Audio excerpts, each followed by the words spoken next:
You hit $150 million in revenue last year. You launched into the US. We've been able to take this Australian brand to the global consumer. What did you do to make that launch work? It's understanding the customer. There is a likeness about consumers globally. A large part of that's driven by climate. I'm curious about your advice you have for the woman who's listening who is nervous about starting a family because she wants to build her business. If I'm completely honest, I have days where I feel so empowered, and then I have days where I'm like, this is way too much. Yeah. My husband had a business that he started. We had to make a decision, my business or his business. Last year, you brought in investment for the first time. $90 million. Nice. I sold 40% of my business. Hey, business besties, welcome back to Female Found World. It's Jasmine, I'm the host of the show. And today I'm chatting with Lucy Henry-Hicks, the founder, CEO, and creative director of Dissh. Welcome. Thank you. I've been wanting to talk to you for a long time. I think we have been trying to do this. We've been in the DMs trying to organize this for such a long time. And it's so funny that we've landed in LA at the same time and doing it here rather than in Australia. But here we are. For people that don't know Dissh, I don't think there's anyone listening that doesn't know Dissh, honestly. But what are you guys doing? What are we doing at Dissh? We are a Australian vertical brand. We love our neutrals. We love our effortless style. Apparel, clothing is what we do best. And we have 14 boutiques in Australia, and we just opened our first one in the US. Amazing. Yeah. I want to run over a couple of milestones that the business has hit that is public that we can share. You hit $150 million in revenue last year. Yeah. Got those 14 Australian boutiques that you mentioned, now one in LA. Over 250 permanent staff, 450 including casuals, which is wild. What other milestones can you share about this business that you've built? We recently, this year, we launched a partnership with Selfridges in the UK. So we've just sort of started moving into the UK market. There's a natural organic flow into the EU as well as the UAE, which is starting to sort of build for us too. One of the greatest milestones that we're able to sort of get excited about is that we've been able to take this Australian brand to the global consumer, and she's telling us that she likes it. So we're excited by that. It is such an amazing story. I've got this timeline here of when you joined the business and through to what's happened over the last kind of just under 10 years since you've been part of Dissh. And I want to start in the early days, and then we're going to get into the tactical stuff about what's been growing this brand and your experience of growing this brand as a founder as well. But you joined in 2006. Tell me the story behind that. Yeah, I joined in 2006. So I finished school, basically went to uni for a couple of years. I come from a family of retailers. And so my mum had actually opened the first Dissh store already when I was in high school. So I had sort of been in and around the business from day dot. And then when I went to uni and enrolled myself in, I think it was economics at the time, thinking that maybe I wanted a career outside of fashion. I think it didn't take me long to realize that it was in my blood and that's what I wanted to do too. So yeah, it wasn't long before I joined in the retail business with mum, and then we've grown it together from there. And you started as a buyer and then kind of worked your way into bigger roles. When did you kind of take over as the CEO, director? When did that happen? That happened probably pretty early on. There was a big shift at the time, we were a multi-brand retailer, who were leading with stores. So this is back in the early days. This is before .com. And it was about 2011, 2012 when really there was a big shift away from stores into online, and we launched our .com then. So that shift in the industry, and I guess strategically and tactically what it meant to lead a retail business changed. And that's when I started to lead the business, because we went from, I guess, marketing ourselves with storefronts to needing to understand Facebook and Instagram ads and really how to run an e-commerce business, which is different to a storefront. As someone who, I'm a Dissh customer, I've been a Dissh customer for ages. As someone who's been following the brand, something that surprised me when I was looking at the timeline, it was really only 2019, 2020 that you moved from this multi-brand retailer model into the Dissh that we know today. Can you talk me through that decision and what happened? Yeah, there was a period of, I guess, slow trade from a business perspective, but then also a great co-founder relationship story of a breakdown. I think after working together for a really long time, in the family business with mum, it was time for me to do my own thing, and that had been coming for a while. So we got to the point where change had to happen, and that was sparked by me saying, hey, I'm going to go do my own thing. And through my time, I had seen retail from a lot of different angles. I'd seen multi-brand retailing. We'd launched a vertical brand or in-house brand within that retail mix during that time. So I'd learned how to design and design from scratch.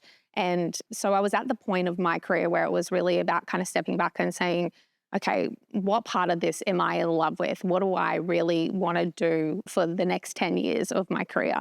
And for me, that question was quite easy to answer at that time. It was, I love design. I love taking something from inception into reality. I love having that creative control. And so for me, I really wanted to start a vertical brand that emulated and reflected my personal style and my values. So that conversation was, I've got to go.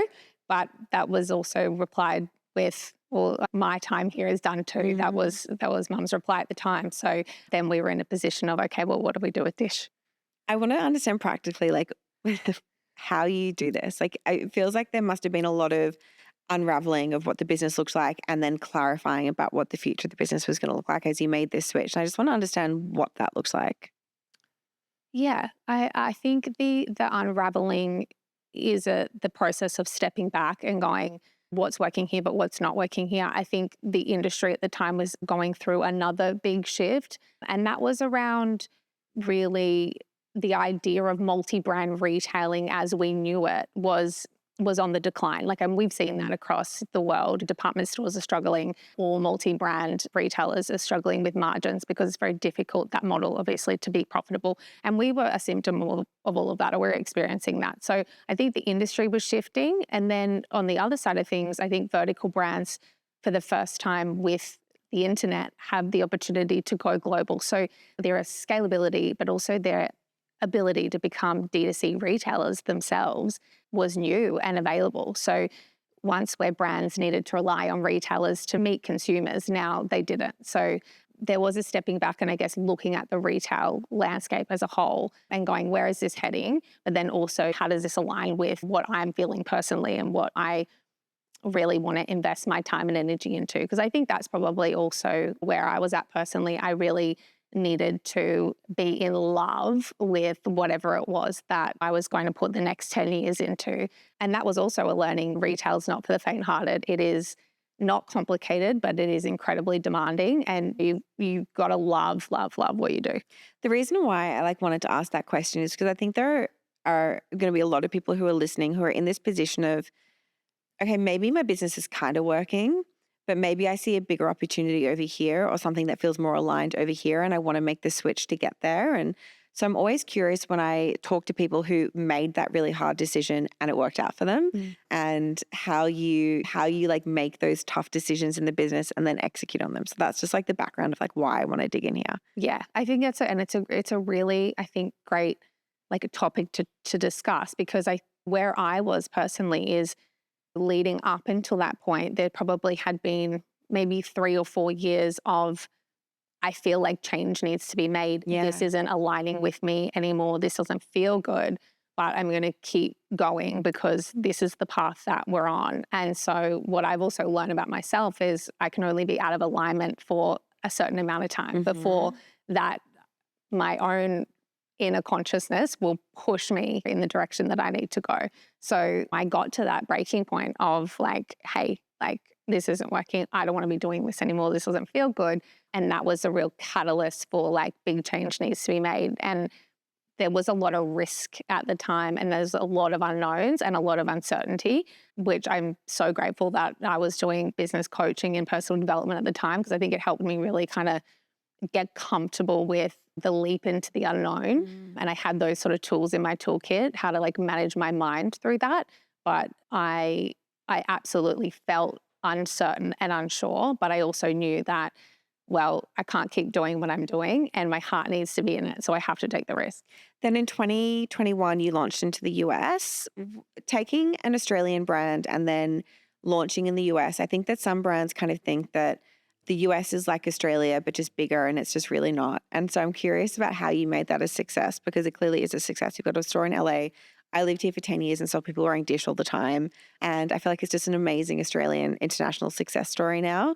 What did you do to make that launch work? Yeah, I believe at the heart of it, it's understanding the customer, right? And I mean, that applies for all regions always. And that can be challenging for Australian-based businesses and brands because we are so far away from everything. We are so far away. We are so far away. We're so far away. So I had the good fortune of having traveled here to the US, to the LA specifically, a lot through my early years in fashion on buying trips and through various roles at different times. And then in 2018, I made the decision to actually come and move here for a little while. So I was here for maybe like 6 to 12 months. And again, just like understanding the customer and the nuances about the market and how it was similar, but also how it was different, that's been key. And I've applied that same, I guess, understanding to our launch in the UK. And that sort of served us well. So understanding the customer is really important, and how you, I guess, get closer to her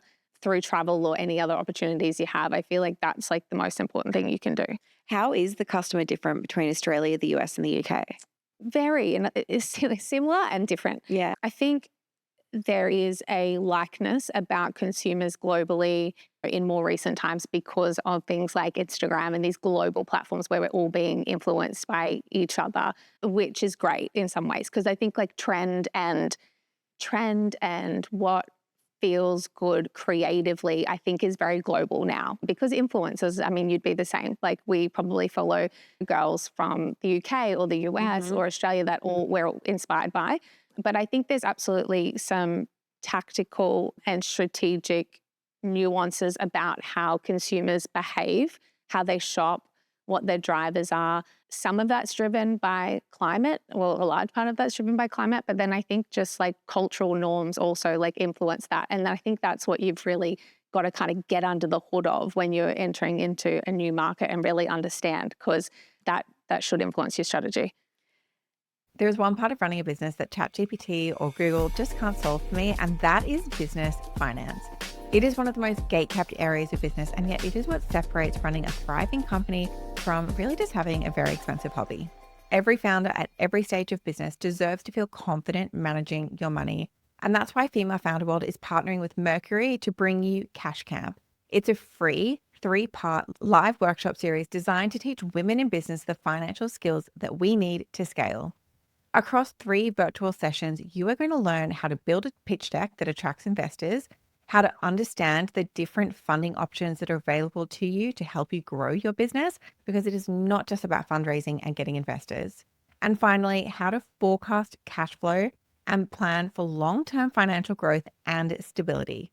Each session is led by an expert founder or operator from the Female Founder World community, and it'll be delivered in our simple, easy to follow, no fluff format. If you haven't tried Mercury yet, they are the banking platform that every founder seems to be switching to right now. It's simple, intuitive, refreshingly modern, and just nothing like the business finance tools that so many of us business owners are used to. Head to femalefounderworld.com and click on Cash Camp to join the workshop series, or click the link in the show notes. Mercury is a fintech company, not a bank. For important details, check the show notes.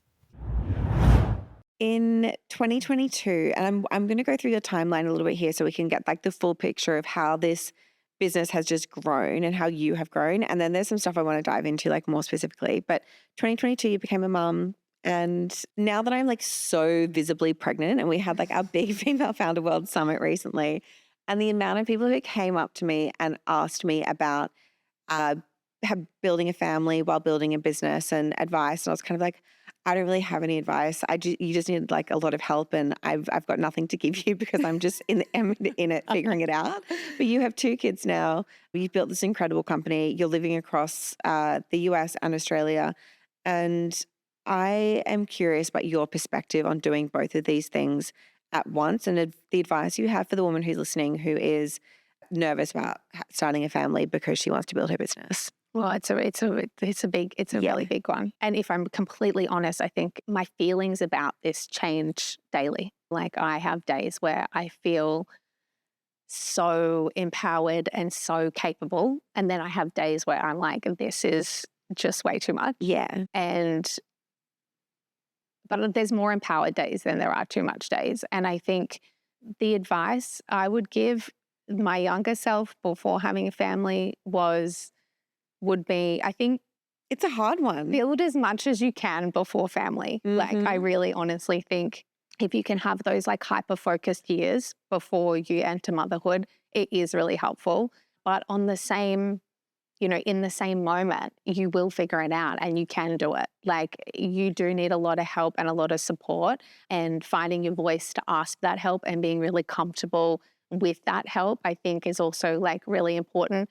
Don't think that you're going to do it all by yourself. Like, that, I think, is really important advice. Because I remember when I was in that position and I would look to these other founders that I was inspired by, and you're not seeing the behind the scenes, right? You're just seeing the front. And it's like, how is that actually adding up? Like, how is she making all of that fit in? And I think the reality is, and the truth is, there's a lot going on behind the scenes to support her on the family front and on the business front to make it possible. So true. And it's messy. Yeah, so true.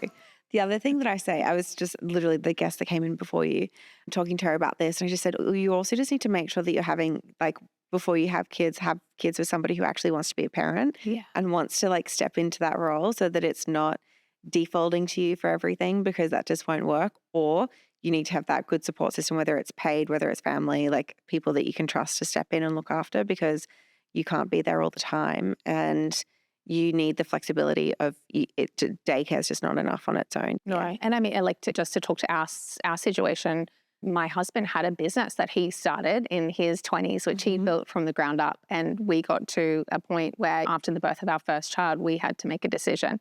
And it was my business or his business, because we couldn't raise children and have two businesses. So he actually exited his business to be able to support our family more, but also to come and work in my business. Yeah. And so I guess the complexity of that, but in a relationship is big too. And these are the big decisions, I guess, that are going on behind the scenes to like make it all happen. I also think that him coming into the business, into Dissh as well, it's kind of like, at least you're all like pulling in the same direction, rather than having these two like competing things, which I think can be really tough. Totally. And that has been absolutely our experience. Like, even just to understand each other's pressures and like when the pressure is on, because he's in the business now with me, he knows like if I've got a big week, because he understands what's happening in the business at that time. So it's all of that, I guess, like unsaid communication that's going on between us now, because we're really like on the same page. And that's been really like helpful to,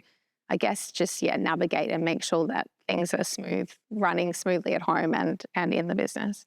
I want to talk about launching into the UK and launching into Selfridges and what you guys did to support that. Selfridges reached out to us around if we were interested in taking on a pad in a pop-up capacity. So that was really around like testing, like proof of concept, like, is there a market here for Dissh? We had some early signs the summer before, so that would have been 24, that we were getting some interest from on our own website. So I think we all felt like, yes, there was interest from the UK customers. So we said that would be a great opportunity. Obviously, Selfridges is an incredible department store, arguably one of the best, or if not the best in the world. So we jumped on that, and then we sort of built out our marketing strategy around that. So, okay, we're going to launch wholesale for the first time in Selfridges. We actually currently didn't have a wholesale business at all. So we're learning how to wholesale, but also do that in the UK, which is on the other side of the world. Then we built out the marketing around that. So what was our influencer strategy going to be? What was our paid media strategy going to be? Or anything else that we needed to support the retail operation of that pad in Selfridges. So that was the launch plan. And then the idea really has been around just like allowing this to be a great learning opportunity. So we're just learning. Fortunately, it's been a really big success, and we're staying in Selfridges, and that's now a long-term partnership. But we also gave ourselves a bit of the permission slip to sort of say, like, let's just see. And if you don't get it right first time, then that's okay too. I'm really curious about why you went down the route of opening up all of these boutiques and stores rather than going into retailers. Margins, big one, huge, right? Like D2C, you can't compare with wholesale. And that's why D2C will always be like our primary channel, especially ecom.com versus stores. Mm-hmm. So that's hugely integral to our business model. And I guess the control, like the creative control of the brand, but also the product life cycle too. As soon as you start to partner with wholesalers, the bigger that partner is and the larger percentage that is of your revenue stream, then they start to dictate the terms to you around lead times and markdown and consolidation strategy. And then that's sometimes a messy place to get into, because you start making decisions maybe that suit retailers more than what's in the best interest of the brand and your business. So that's really important to us, that we don't lose that control. Something that I think you've just done so well, and I think it speaks to, or like it ties into this conversation about the stores.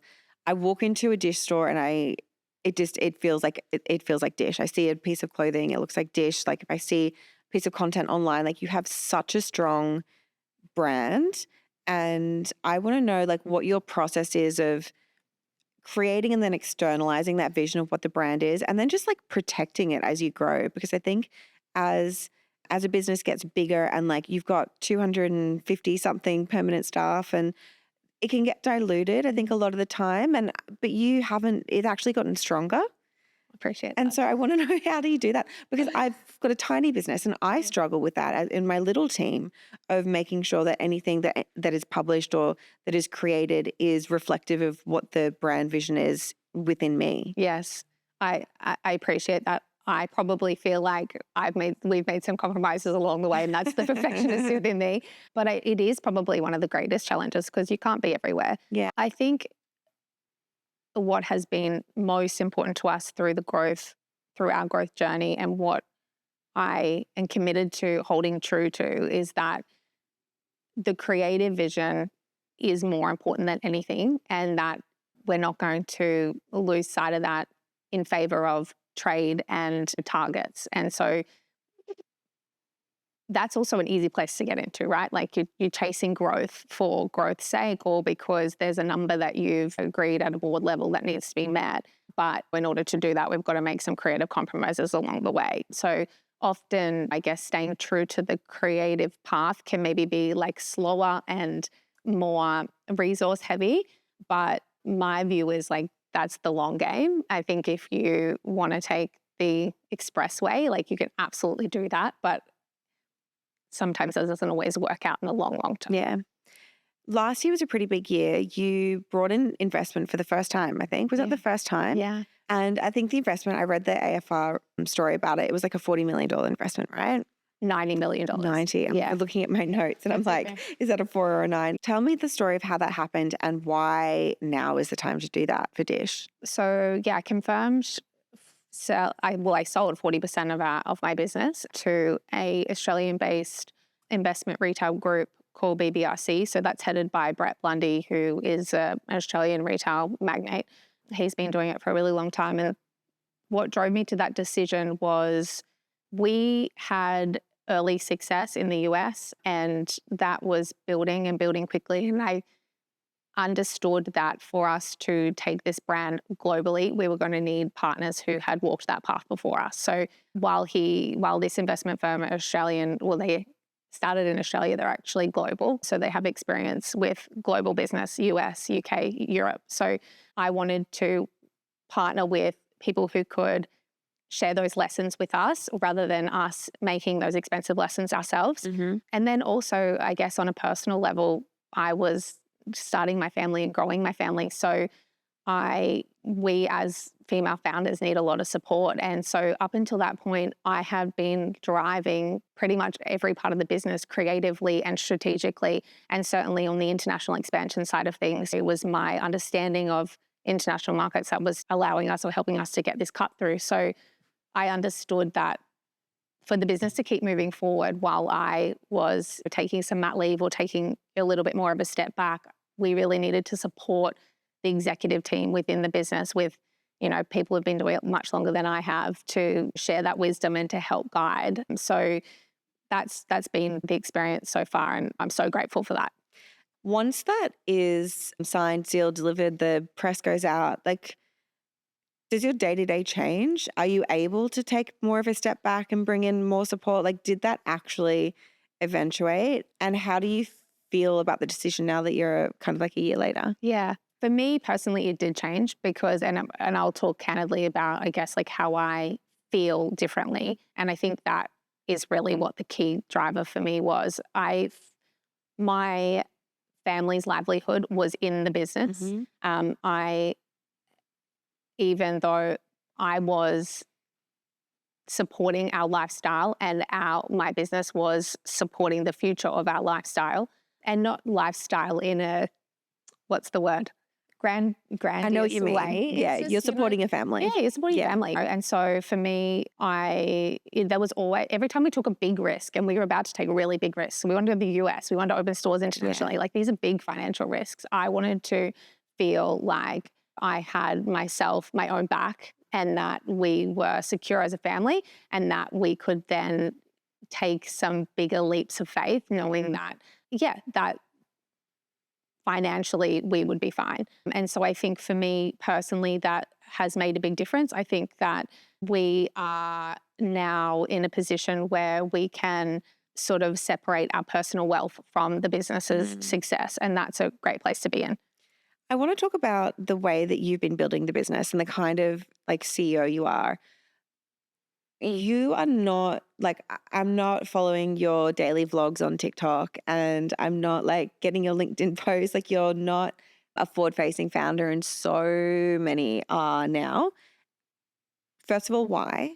And what is your point of view on building in public? A couple of things. I think for me at the moment, my focus is growing the brand, and the brand is Dissh. The brand isn't Lucy. And it's really important for me that those two things are separate, especially if you are looking to bring in partners into a business. It's really important that your personal brand and the brand that you're building are separate entities, because it's important to me that Dissh will live on well into the future with or without me. I'm not creating a brand that is only me. I'm creating a business that I want to see here in 10 years, in 20 years, in 30 years, no matter what I'm doing. So that was really important to me. And for that reason, I've separated my personal brand from the Dissh brand. I put all of my creative energy and vision into building that Dissh brand. So that Dissh brand is a reflection of me and my values and my creative style. So then I guess it leaves Instagram a personal platform to me. And for me, like, it's just focus. I'm like, I'm raising 2 kids. I'm running a business.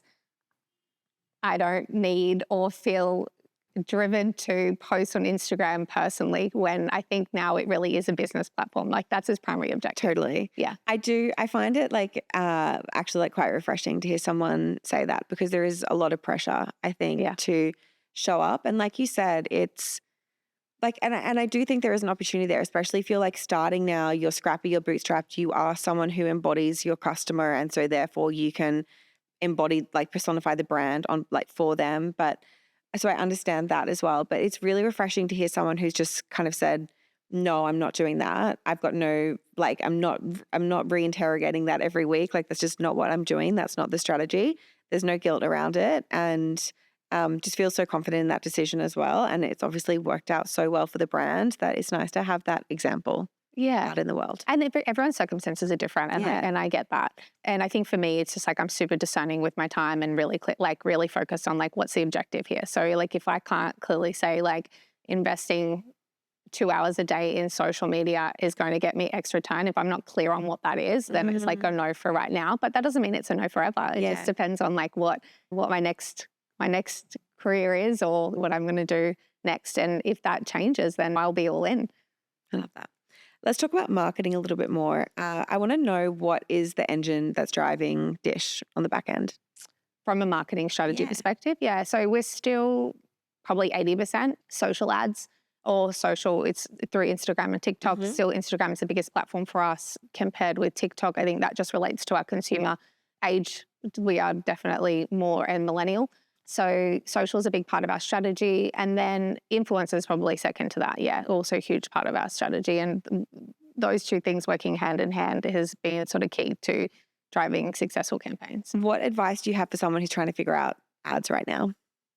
It's getting more complicated. Absolutely. I think it is getting more complicated. What we're doing, and I think it's paying off, but we are getting into the psychometrics of consumer behavior and really trying to get under the hood of what's driving consumer purchasing behavior and who our customer is at a really granular level.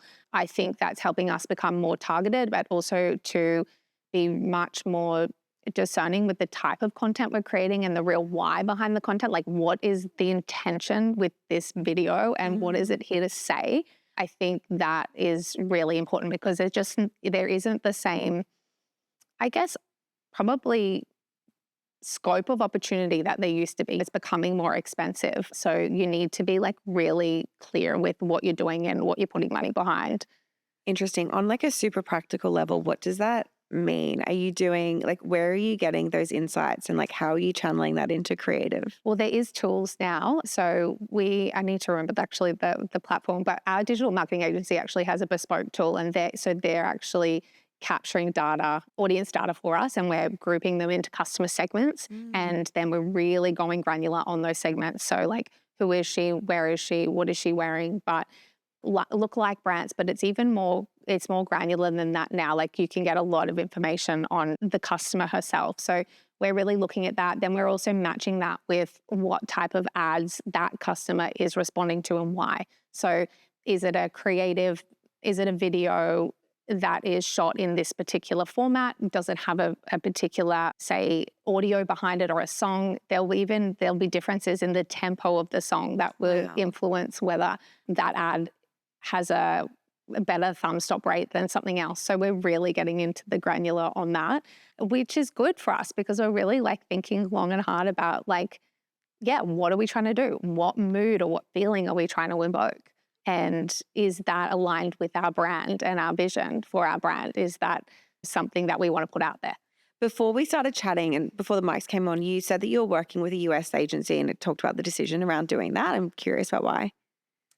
Yes, we did.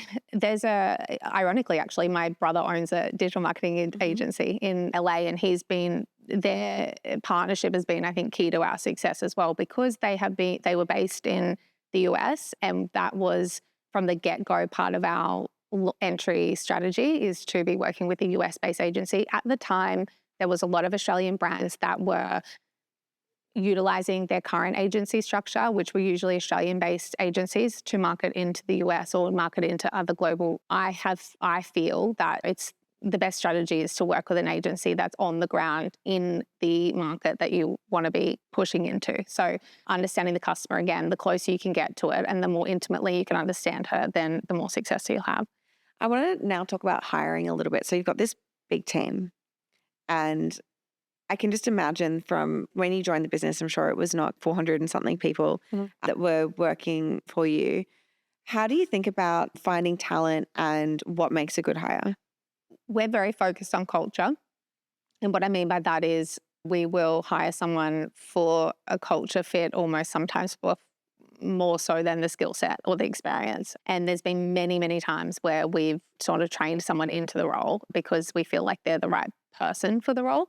So that has been sort of key to our hiring philosophy from the get-go. Like I'll share a couple of examples, like our COO, who is actually now our acting CEO. She's supporting me while I've been having a step back.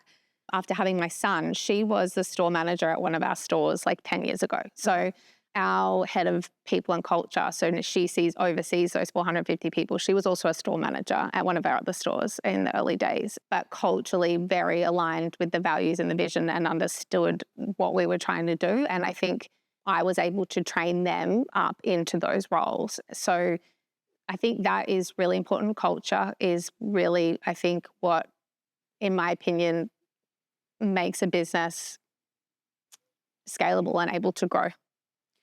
How do you, as a leader and a founder, like up level? I'm just like looking at your journey over the last 10 years, and like I'm sure the person that came into the business is not the person that I'm talking to right now.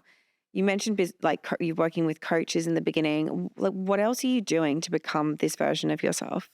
Yeah, I did a lot of coaching in the early days, which I loved and I still do. Like I need to hold myself accountable. And I think at the top, you need to keep pushing yourself, because if not, it's easy not to, right? Because you're the one pushing everyone else. So who's pushing you? So I think having people to hold you accountable is really key. I have, as I've grown, my business has grown. And that's something that I say all the time. Like I think that's sort of also fundamental to all business success. Like it's a personal and spiritual journey, arguably. It is a reflection of you. So it will grow as deeply and as quickly as you grow. So you're almost mandated to keep growing. Like you have to keep growing if you want this baby of yours to keep growing. The same way we want to be the best parents that we can be. Like we want to be the best partners that we can be. got to learn those skills. It's the same with business. So I do that. I'm still in coaching. Deciding to partner with a VC, and it's not even VC really. It is it's a business partner. That was also around growth, because my partner, he's 62. He has walked this path before me. He's grown global businesses. He lives on the other side of the world now and oversees, I think, 10 different boards. And so for me, it's like he's a huge expander. And to be in close proximity to him and to just learn through observation and through conversation was also really at the heart of that decision, because I was sort of looking at myself going, well, how do I keep up-leveling myself? So yeah, just finding those expanders wherever you can find them. Have you had kind of like formal mentors as you've been building the business, or has it been less formal? Less formal, I think. Yeah. I think for me, I've been lucky enough to come from a family of retailers. So I guess I've always had that on call. Not that our business models are the same or that how we do things is the same, but there definitely has been line of communication like, hey, I'm thinking about this. What do you think about this? Or is this a shit idea? But no, so I haven't really sought that formal mentoring necessarily. But I think it's a great idea if you can find the right person. The last thing I want to ask you, Lucy, is for a resource recommendation. Something, it could be a book, it can be a habit that you have, just something that's been helping you as you've been building the business and up-leveling, and that other people who want to like follow the path that you followed should go and check out.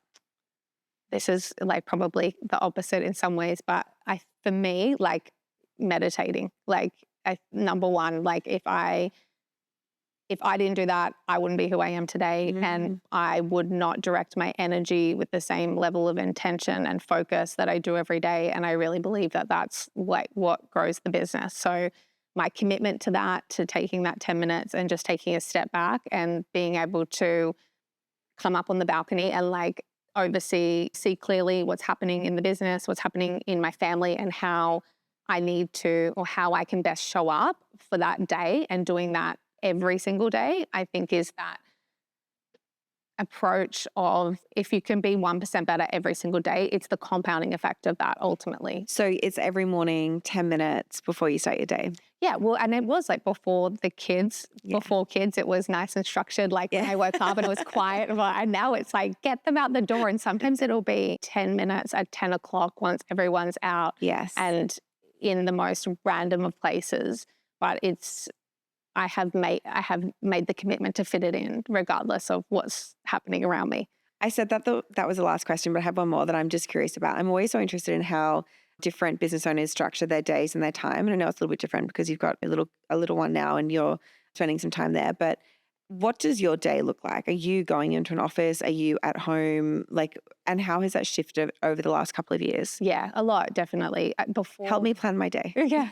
Before kids, I was in the office all the time. Yeah. And every day, 9 to 5 kind of situation. Yeah. And I loved it. I think for what we do, especially in my role, it's very creative, and that creative synergy happens best in person. So I would get a lot from being in that environment. I would become inspired. It would be my way of transferring my vision down to the team. It would all happen in person. Then we had COVID, and then I also became a mum. And so I had to learn these new skills of like, how do I lead if I can't be there all the time? And how do I communicate that vision again if I can't do that in person? So that has been like a big learning for me. Like, how can I be most influential and most effective when I'm not there all the time? How? Tell me. Like, honestly, I'm fully remote. It's tough. Yeah, it is tough. I've started sending, I'll make a point of sending more emails with my thoughts on why something should be the way that it is. I will take the time to, I think, do videos and voice notes. Like there'll be things like sometimes I'll be like, can I be bothered to have that conversation? I'm like, no, I need to be bothered to have that conversation. Because you would if you're sitting next to them at a desk. 100%. Yeah. And it's so easy to just put it on a list and to not. But now I almost force myself sometimes if I see something, it might be an ad that's not quite right or something that we might not be aligned on. I'm like, no, you need to stop and communicate this now. So voice notes are great. And so now my day is probably 2 to 3 days in the office and then 1 to 2 days at home. But every week's different. Like we're over here at the moment for 6 weeks. So it'll be all remote for 6 weeks. And I'm still learning it how to structure the full remote really well so that, again, it's like effective and efficient time. Lucy, thank you so much for coming on Female Founder World. I know you're a busy person and you mentioned expanders before, and I think you are an expander for so many women in business. And so it's very inspiring to hear your story. Thank you so much for having me. I just wanted to end the show with a quick shout out to all of our paid Business Besties subscribers. For $12.99 a month, you get access to a weekly live call with mentors who we handpick from this podcast community. These are founders who have been on the show, experts and operators that are helping to build their businesses. And we want to give you access in a small group setting on live calls every single week so that you can get the mentorship and advice that you need to take your business to the next level. In addition to the live calls and the community, you also get access to a big database of workshop recordings, group coaching call recordings, templates, contact lists, and just all of the tools and resources that you need to make this business a success. Head to bestie.femalefounderworld.com or the link in the show notes to sign up now.